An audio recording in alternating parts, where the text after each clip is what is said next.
Hoje eu estarei falando de 3 passagens de 3 pessoas diferentes, aonde ele demonstra formas de adoração diferentes uma da outra e conhecimento dos mandamentos e o que cada uma dessas pessoas fizeram perto da sua presença.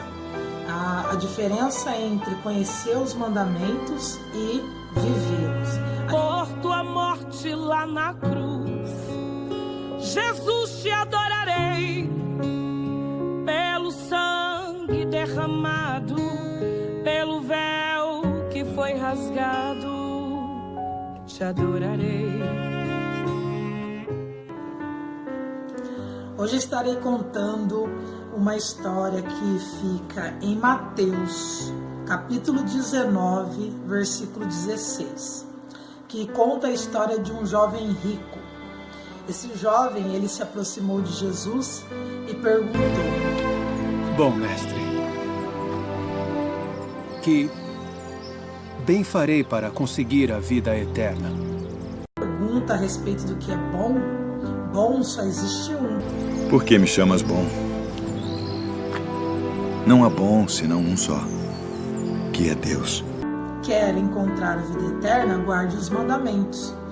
E o jovem perguntou: que mandamentos são esses? E Jesus respondeu: Não matarás. Não cometerás adultério. Não furtarás. Não dirás falso testemunho. Honra teu pai e tua mãe. E amarás o teu próximo como a ti mesmo. Aí o jovem respondeu a Jesus: eu tenho obedecido a todos. Tudo isso tenho guardado desde a minha mocidade. Respondeu o moço: o que mais falta fazer? O que me falta ainda? Uma coisa te falta. Se queres ser perfeito, vai, vende tudo o que tens e dá-o aos pobres, e terás um tesouro no céu. E vem e segue-me.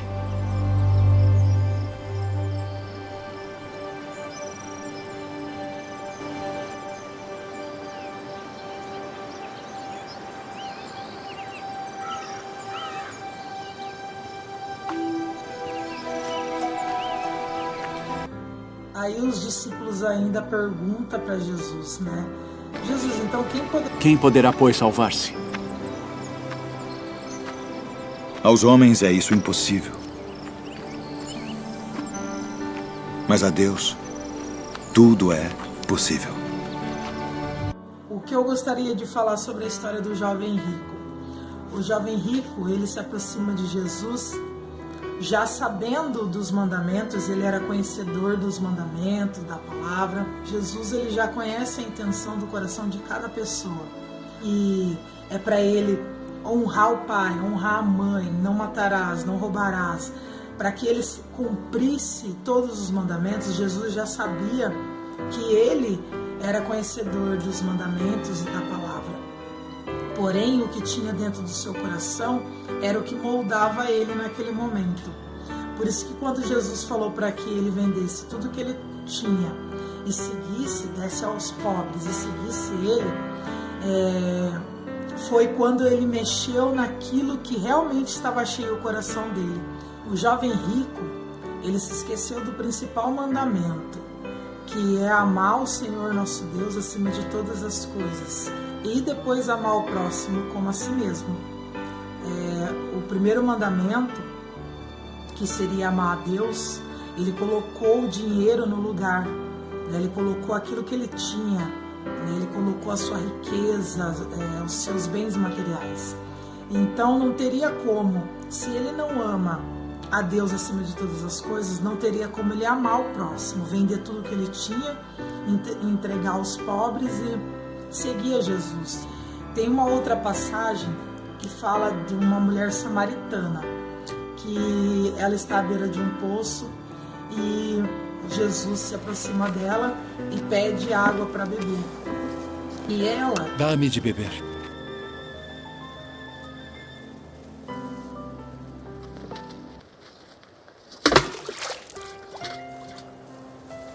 sou mulher samaritana e você, homem judeu, porque eles não se misturavam naquela época. Samaritano era considerado como se fosse cão, né? Eles eram menosprezados pelo povo judeu. Se tu conheceras o dom de Deus, e quem é o que te diz, dá-me de beber, tu lhe pedirias e ele te daria água viva.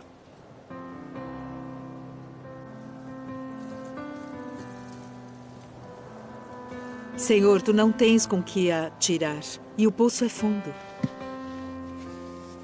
Onde, pois, tens a água viva? Qualquer que beber desta água tornará a ter sede. Mas aquele que beber da água que eu lhe der, nunca terá sede. Porque a água que eu lhe der se fará nele uma fonte de água que salte para a vida eterna. O que eu gostaria de falar dessa passagem, que quando Jesus, ele ali conversando com essa mulher, ela quis de Jesus essa água da vida, essa água a qual Jesus estava falando para ela. Onde, pois, tens a água viva? És tu maior do que nosso pai Jacó, que nos deu esse poço, bebendo ele próprio dele, e os seus filhos e o seu gado? Qualquer que beber desta água tornará a ter sede. Mas aquele que beber da água que eu lhe der, nunca terá sede. Porque a água que eu lhe der se fará nele uma fonte de água que salte para a vida eterna.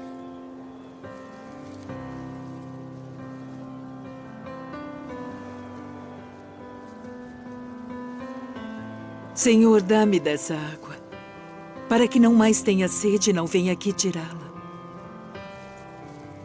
E depois daquele momento, ela conversa com Jesus, aonde que ela deveria adorar, né? Aonde que ela deveria levar a sua oferta de adoração.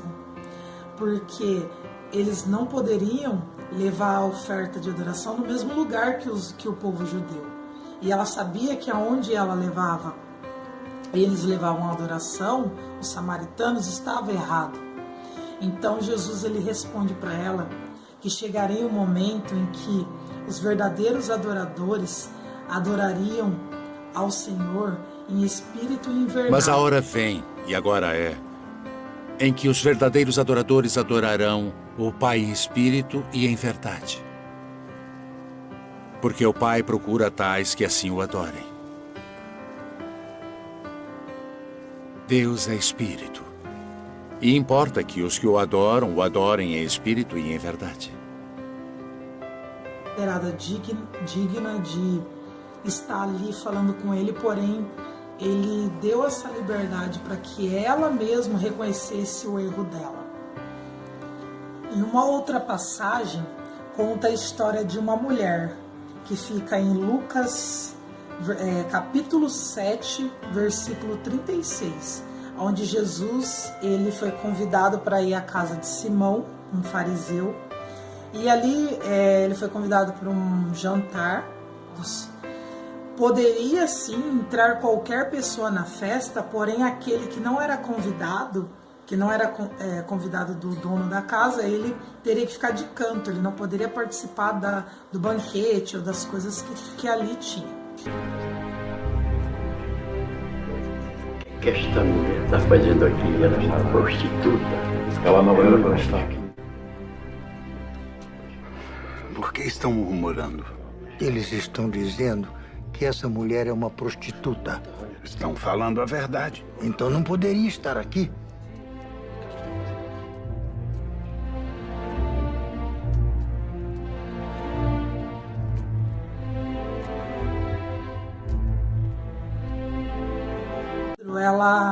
Quando ela viu Jesus, ela ajoelhou aos pés dele e ali ela derramou desse perfume e ao mesmo tempo ela chorava copiosamente, sem parar. Não aguento mais passar as noites sem saber o que vai ser do novo dia quando ele amanhecer.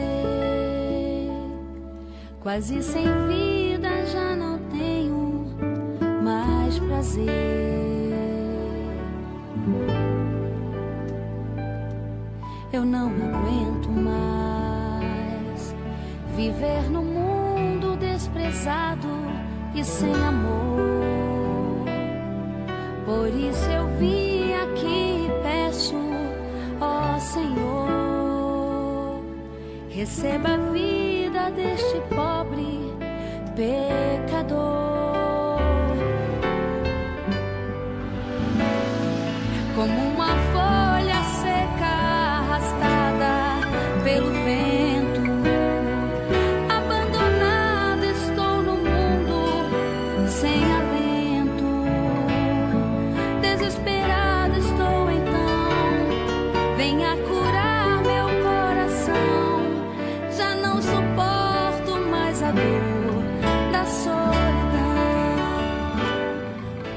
Estava permitindo que ela fizesse isso, eles falavam, se ele realmente é profeta, ele deveria saber quem é essa mulher e não deveria deixar ela fazer isso. Como Jesus pode permitir que uma pecadora lhe beije os pés? Se esse homem fosse o profeta que pensei, ele saberia que tipo de mulher ela é.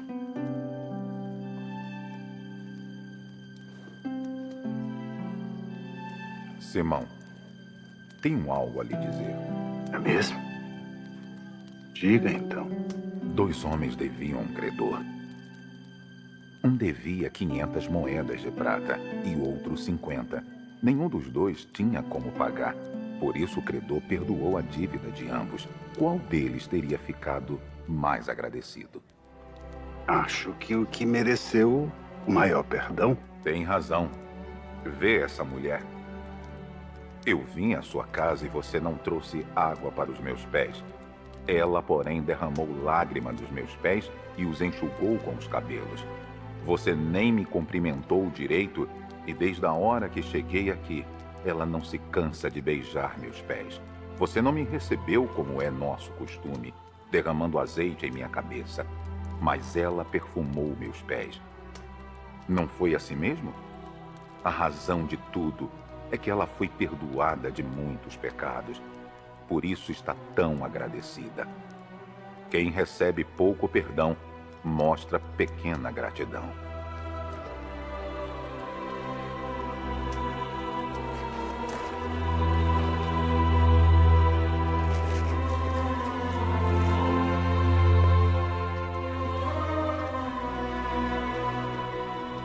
Eu perdoo seus pecados.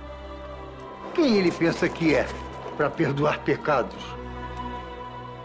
Sua fé a salvou. Vá em paz.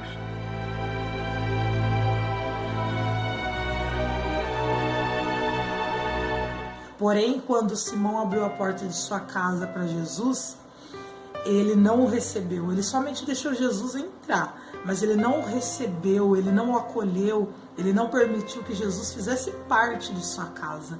Pois aquela mulher estranha, ela fez diferente. Ela o recebeu, ela entregou, ela derramou o que ela tinha aos pés de Jesus.